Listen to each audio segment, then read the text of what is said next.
All right, Mr. Lewis, we are in the stretch run here to Election Day. Just some of your thoughts as we have less than 2 weeks remaining.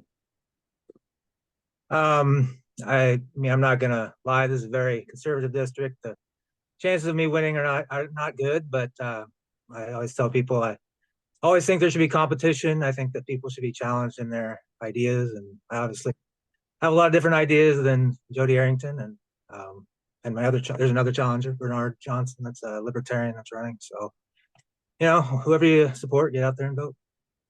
If you were to win this election, sir, what would maybe one or two of your top priorities be, and what would you like to get across to voters about what you're really fighting for here? One of the things I talk about a lot is the Fair Representation Act. It's something that I think 2022 or maybe before that they introduced in Congress, and the idea is to split congressional districts in states like Texas. Instead of having like 38 congressional districts, you might have like 8 or less than that, 5. And so you'd have like in this part of the state, you might have Lubbock and El Paso and maybe Abilene all in one district. You'd have 3 or 4 representatives from that district. So, if you weren't happy with one of your representatives, you might get somebody else. If you're a Republican, or here it might be 3 or 4 Republicans and a Democrat or something. And if you're not happy with Republicans, you could call up a Democrat, maybe get somebody to listen to your concerns. It's also a lot harder to gerrymander with fewer districts.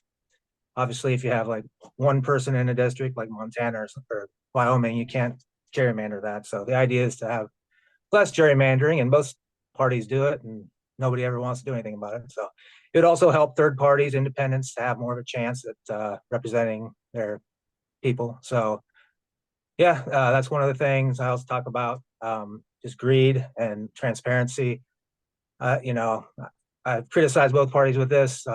Nancy Pelosi says it's okay for Congress people to hold stocks or trade stocks. I don't see any reason. Like, one of the purposes of a representative is to have trust with the people that they're representing. And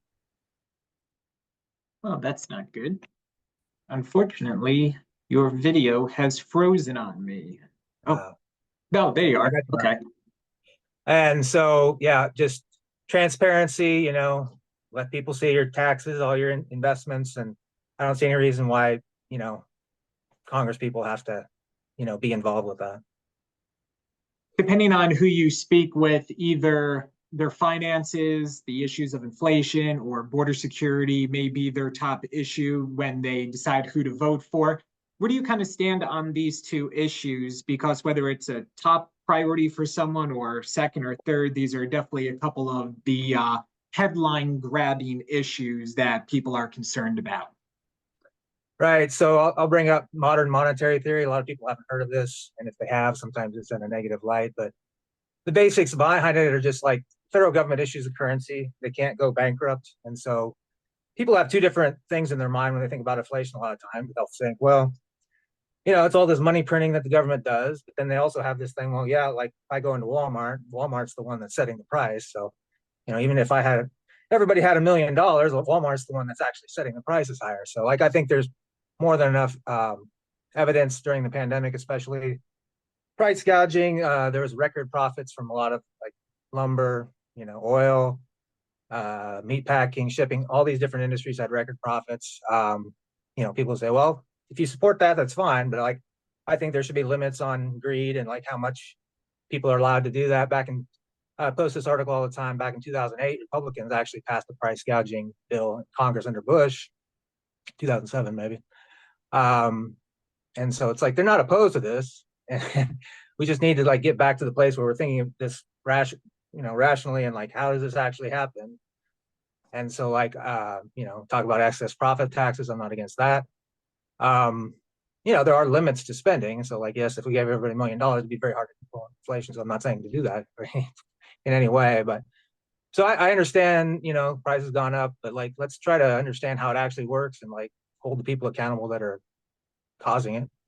Tying that into border security, like once again, like the federal government there's no, and this is what Arrington gets me frustrated with him so much. It's like, you'll say, well, the government's going to go bankrupt. It's like, no economist would say that. I mean, it's just federal government issues the currency, sovereign currency issuing government can't go bankrupt in its own currency. So it doesn't make any sense. But, so with the border, it's like, I understand, people are afraid and there are bad people that come. There's no doubt about that. But it's also, if you're a Christian, in my mind, like you pretty clear that Jesus welcome the stranger. If somebody's in hunger, give them food. If they're thirsty, to give them drink. We have to be more compassionate. If you look back in the 80s when Reagan and Bush had debates, they were very compassionate conservatives. And I think both parties have gone far away from that, I guess, out of fear. But I mean, with that fear, you also have to have compassion. And there's not a shortage of money. There's not a shortage of money to help people that we need. If we send them up to New York, help New York out, help Texas out when we need help. So. What do you think is the biggest issue facing West Texans at the moment, sir? Trust. I think that, I'm back, I guess. Yes, I don't know you're if I back. froze, Sorry. yeah. Yeah, I assume this is on my end being on the Wi-Fi. Might be on. Just so it doesn't look weird, I'll ask you again. What do you think is the biggest issue facing West Texans at the moment? Yeah, so like I was saying, trust, the acrimony between right versus left is out of control. It's a generational problem. Like I'm not going to be naive and say that I'm the one that can solve all this. And but it's just you have to be able to listen to people. You have to be truthful, in everything you do. I know the information environment is completely different for people. Some people listen to Fox News. Some people listen to other things and completely different messages. And not all Fox News. I know that you guys probably do a good job.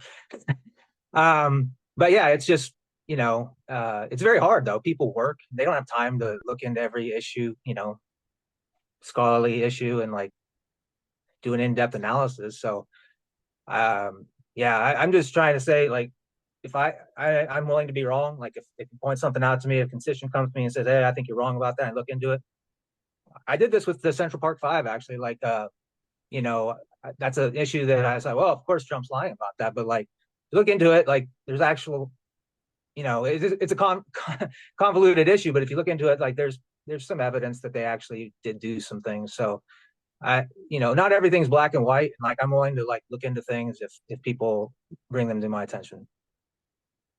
Obviously, we have Representative Arrington right now. Do you feel like the voices of District 19 are represented, I guess, well in the nation's capital? I would assume you would say no, or not as much since you're running, but do you think West Texans get a fair shot at having their voices heard in the halls of Congress? I mean, obviously, a lot of people agree with a lot of the things he says. Otherwise, they wouldn't elect him. But I, obviously disagree with a lot of the things. I am, to me, he has 20 staff people, and like, I know maybe this is common. I don't see it with any politician, but like, people comment on your Facebook page, your Twitter feed, whatever. There's no response. I mean, obviously, sometimes they're angry at you, but like, even if they're angry, it's like, I don't know. It's okay. I'm assuming when I can't see you that I'm frozen, so I stopped talking. So.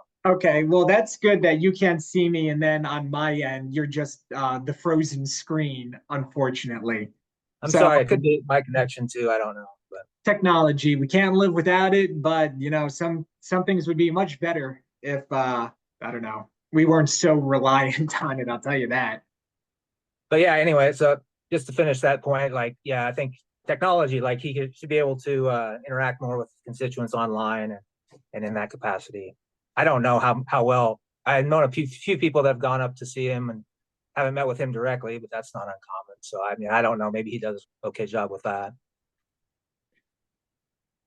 Whether it's on the national or local level, people are obviously very passionate about the candidate that they're voting for, support. Where do you kind of see the temperature of the races nationally, your race, in terms of maybe needing to bring the temperature down some? Yeah, like I said earlier, especially on the presidential stage, Senate stage, the rhetoric gets crazy and like,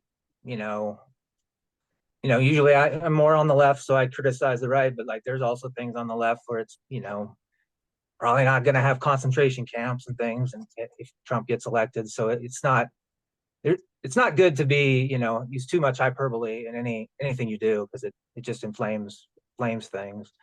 On the local level, I kind of get upset. Last time I reached out to some news stations, they didn't get back to me, and that's fine. One newspaper said, "Well, we're not even gonna let people know that you're running." And I'm like, okay, that's your prerogative, but like, I don't know. It's certainly, since it's not a very competitive race, it doesn't get the coverage and things, and that's fine. But yeah, so I don't know. It's certainly at the national level, it gets great. Everybody knows it gets crazy. So Hey, well, our job here is to make sure that all voices are heard, especially for people that I'm sure there are still people that are on the fence. I don't know where I want to vote. Maybe their values align with this candidate in this regard, but they align with your values in this regard.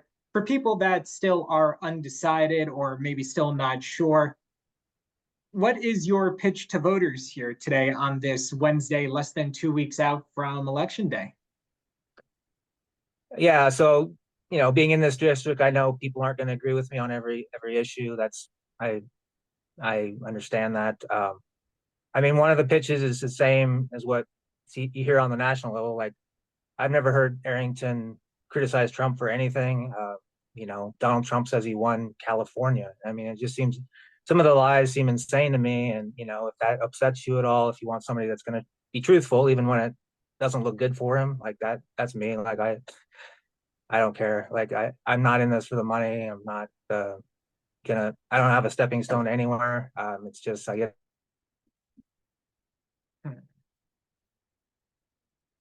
All right. Well, I don't know about you, but I don't know if you can see me, but I paused again, unfortunately. Um, and now I can hear you. Okay, now Oh, I there can you hear you are. now. Okay. All right. So, because of this lovely technology in Zoom that we would think we would have figured out throughout the course of the pandemic, Mr. Lewis, anything I didn't ask you or bring up that you wanted to get across at all, sir? Um, Not really. Go to my website if you're interested in any of the issues in particular, or you reach out to me. Facebook, my website, email, whatever it is, I'll get back to you. Like that's I like talking with people and seeing what they have to think. And I'm online all the time trying to convince people or hear their arguments. So, I know that you think that, maybe the race won't be too competitive. Are you holding out hope? Are you nervous? Are you anxious these last couple of days? I ran last 2 years ago as well. So like, I'm not as nervous as I was before. I didn't expect to win last time either, but, you always have hope, I guess. And, you know, I guess maybe there's been bigger upsets in history. I'm not sure there has been, but, yeah, whatever happens, happens, and we'll move on from that.